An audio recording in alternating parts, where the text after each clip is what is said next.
கர்த்தர் தமது இரட்சிப்பை பிரஸ்தாபமாக்கி தமது நீதியை ஜாதிகளுடைய கண்களுக்கு முன்பாக விளங்க பண்ணினார்.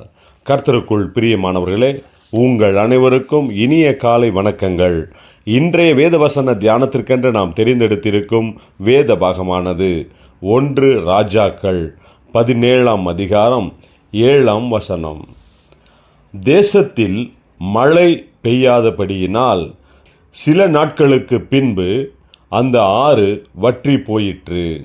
பிரியமானவர்களே, இன்றைய வேத தியானத்தின் தலைப்பு ஆறு வற்றி போனதற்கு பிறகு என்பதே.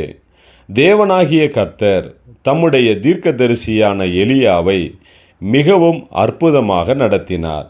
அவனுடைய வார்த்தையின்படியே தேசத்தில் பஞ்சம் உண்டானது. வானம் மழை பெய்யாதபடிக்கு அடைபட்டு இருந்தது. எங்கும் ஆகாரம் குறைவுபட்டது.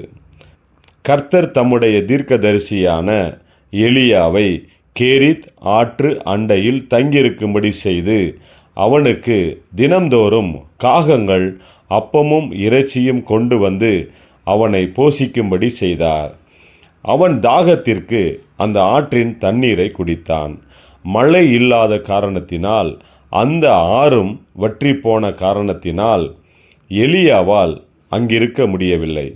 ஆனாலும் கர்த்தர் எலியாவை போஷிக்கும்படிக்கு சாரிபாத் என்னும் ஊரில் இருந்த விதவையை ஏற்படுத்தி வைத்திருந்தார். பிரியமானவர்களே, நம்முடைய வாழ்க்கையிலும் பல சந்தர்ப்பங்களில் ஆறுகள் வற்றி போகும் சந்தர்ப்பங்கள் வரும். அதாவது ஒன்றுமில்லாத சூழ்நிலைகள் உண்டாகக்கூடும்.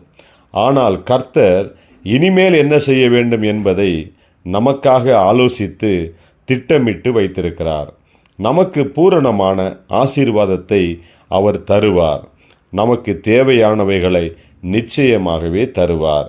நம்மை உண்டாக்கினவரும் உண்மை உள்ளவருமான தேவனாகிய கர்த்தர் நம்மை கைவிடாமல் நம்மை காப்பாற்றுவார்.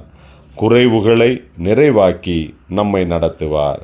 ஜெபிப்போம். ஜீவனுள்ள தேவனே, எங்களுடைய வாழ்க்கையில் எங்களுடைய பாத்திரம் நிரம்பி வழியும்படிக்கு அற்புதம் செய்யும் தேவனே, உமக்கு நன்றி சொல்லுகிறோம். எங்களை பலப்படுத்தும், ஆசீர்வதியும்.